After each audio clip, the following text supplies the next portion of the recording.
Hey folks, Dave here, and sometimes I hate sitting down.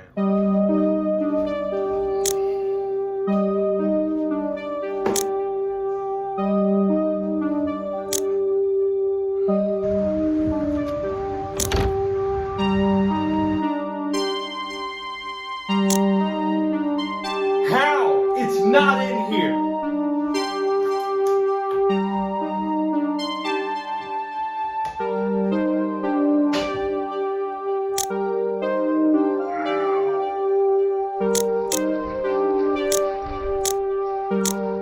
And now that you know how sensitive my rear is, how big's my tool? This is the SOG Switchplier between the Gerber Suspension NXT and the Leatherman Rev. All three of them chosen because of the pocket clips. This is the three tools with the blades exposed. And here are the pliers showing off their pliers. As I said previously, this is the SOG Switchplier. And it was a swing. SOG took a really big swing with this tool. Similar to the SOG, Similar to the SOG Reactor, I believe that they were released in the same year. They're both swings, and honestly, there's a part of you that kind of has to respect that SOG did take the chance. And because of it, there's always a little bit of gold in innovation. However, when you take a big enough swing, it means that you can miss really, really easily. Spoiler alert. That's going to be the garbage. The gold, pretty obviously, is going to be the concept of this thing. What this is a push-button automatic tool, which I only know of in one other place. This is the Gerber recoil. And I love push-button auto. Ow. Alright, to its credit, the SOG a lot easier to retract than the Gerber recoil. And that's a great concept. It's kind of a channel lock looking, although it is not locking, more of your side plier. So similar to, at least in appearance, the Kershaw A100, I think it was, the Leatherman Crunch. Gerber has one, but I don't remember what it's called. Cable Dog? That's a different thing. Anyway, really interesting concept. So whenever there's a bolt or a wire or something in front of you that you need to, boom, do your thing. It's, a little bit more pistol grippy than your standard plier handle. And as soon as you're done, we're going to come back to that, put it away, put it back in your pocket thanks to the pocket clip, which we're also going to come back to. So that is a very interesting concept. I appreciate innovation. And because of it, the pliers are pretty solid. SOG in general makes great pliers.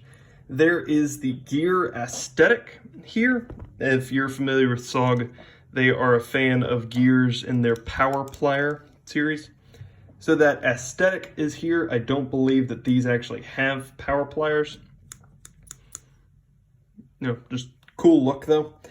And for some reason, I don't super know why, but SOG tends to be really good. No, come here.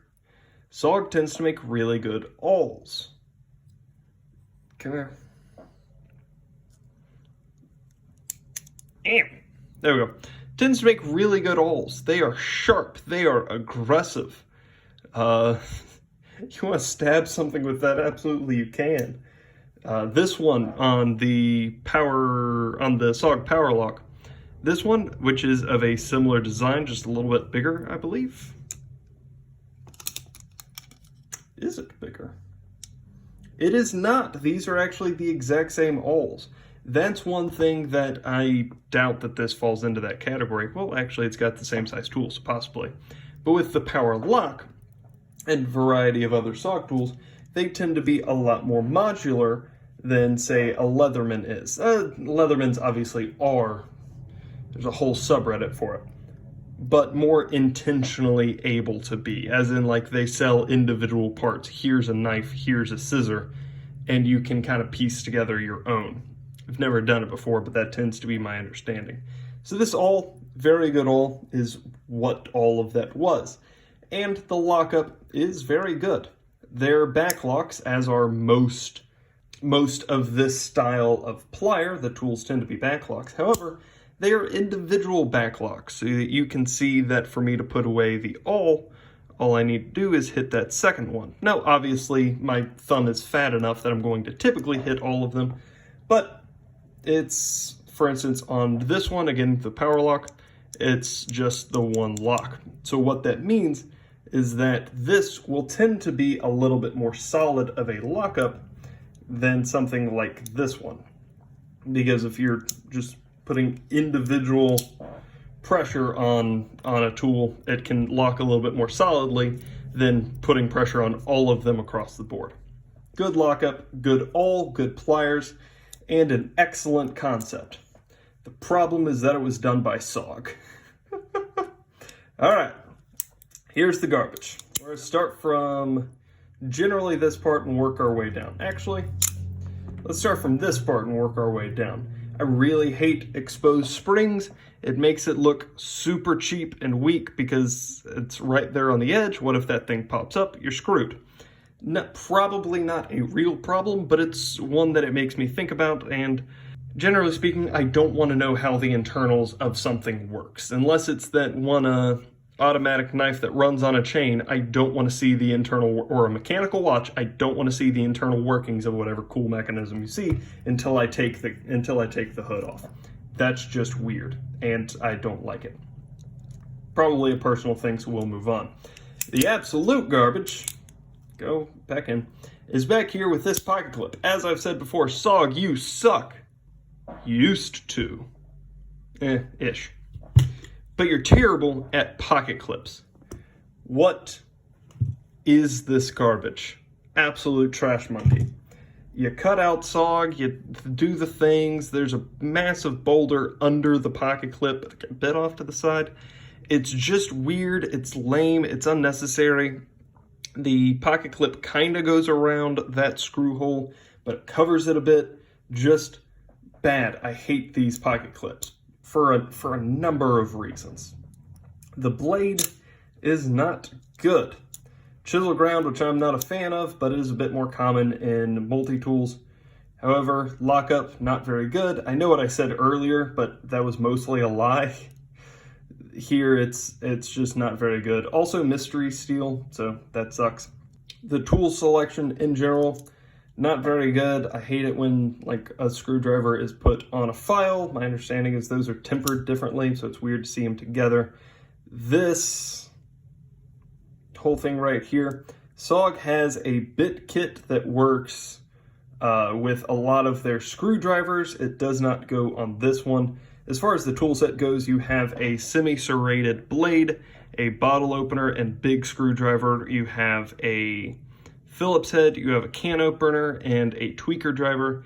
That amazing awl that I referenced earlier, and a decent file. And to get at any of them, you do have to open the whole tool to get to the inside. Not something that I'm as big a fan of. Similar to how with the Gerber, you have to open the whole thing up to get to the tools inside.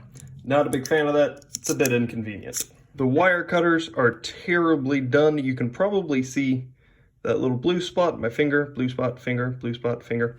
There's space down here between the cutters. You might not be, probably won't be able to see it, but there is, actually might be able to. Yeah, you can. There's space between the jaws even. Not just down here on the hard wire cutter, on the regular wire cutters too. That's why I prefer cutters that slide across each other scissor style as opposed to anvil style. Anvil style, you have to get it right. Scissor style, there's a little bit more margin of error available. They went for precision and they just didn't have the means to pull it off.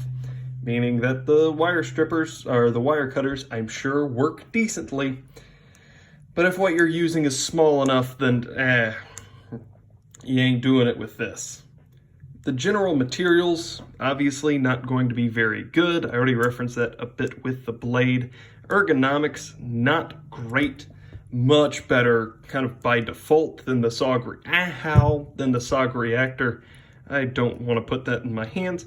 I do appreciate that they did a little bit of rounding off. However, there is still a bit of a hot spot back here on the heel of the blade, on the heel of the tool.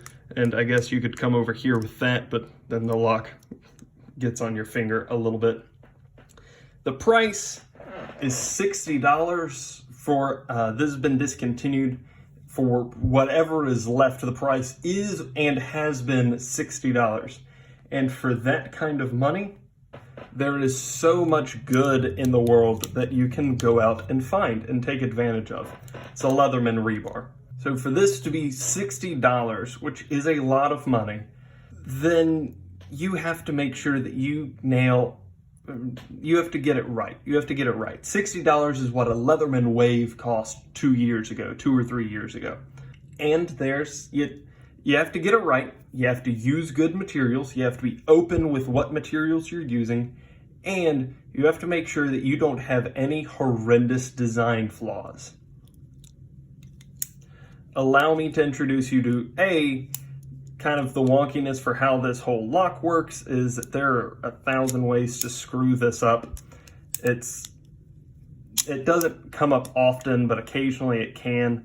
You can get like the blade stuck in there if you're not paying attention to what you're doing. Count the SOGs, by the way. 1, 2, 3. 2 of them are cut out. That's no good. Here's the actual problem, though. You're not supposed to be able to do that. To prove my point, here's a Kershaw launch. ProTech Strider. Microtech Ultratech.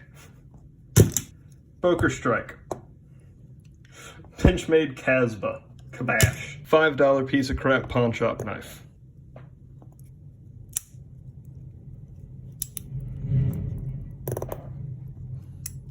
Not even this does the thing. Gerber recoil.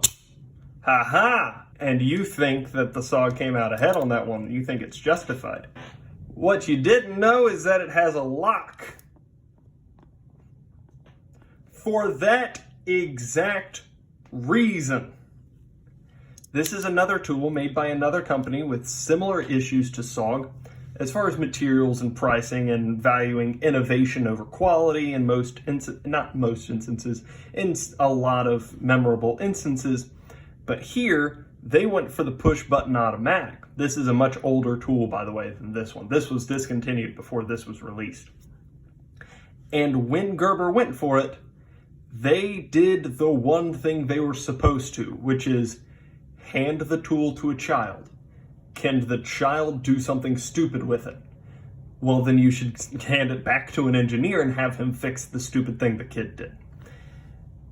The child hit the button and it sprung, so it handed it back to an engineer, and the engineer put a safety on it. It's not a very good safety, but they put a safety on it. Also, this is it doesn't have a pocket lip. This is for a belt pouch, so which isn't going to trigger in a belt pouch. This goes in your pocket. Look at how big that button is. That'll hardcore trigger in your pocket. Let's continue being a jerk. There's a Boker Kalashnikov. There's safety off. There's a Benchmade 9400. There's a Benchmade Stimulus. There's a Gerber 06 Auto. See, that one wiggles, but it doesn't fully deploy. Do I have any other automatic knives around the place? Here's another Kershaw launch. Doesn't have a safety, but the button is recessed. That's literally the one rule that unforgivable rule that you have to get right when doing an automatic knife or an automatic anything. If there is something that you can push a button and trigger an action to do accidentally, you have to, you must, you are required to, you are a stupid person if you don't protect the button. ProTech Strider doesn't have a safety, but the button's recessed. You're not going to hit this. The Boker Strike, the button isn't very recessed. It's more proud than I would like it to be, but it has a safety. And also, as proud as the button is, it doesn't do the thing. That's trash. That's a design flaw. SOG, there's so much that I'm glad you got better on, but I'm not sure if I'm more proud of the thing you're running to or the thing you're running away from. This is, like I said, this is one of those concept tools, one of those proof of concepts that was so blatantly flubbed by the company that did it. If Gerber had done this, I believe there it is, Gerber recoil. Gerber did some very dumb, bad things on this tool. Some things that I very much do not agree with. That is a sharp knife. But they did the one thing they were supposed to. I genuinely believe that if this product design had been sold to Gerber, after Gerber had already played with this concept, that, you know, they're gonna take it and put a pocket clip on something like this, slim it down, maybe put a few extra tools in there, that Gerber would have done a good job. Leatherman, to my knowledge, has never done something like this, but I think they would have done a good job. They'd have, you know, what's a possible design flaw? Let's fix it. SOG just didn't. SOG was just too lazy and too incompetent. The one thing that you have to do. The one thing you have to do. That's the SOG Switchplier. That's it. If you have any questions, comments, suggestions, or stories, let me know down below. And other than that, y'all have a great day.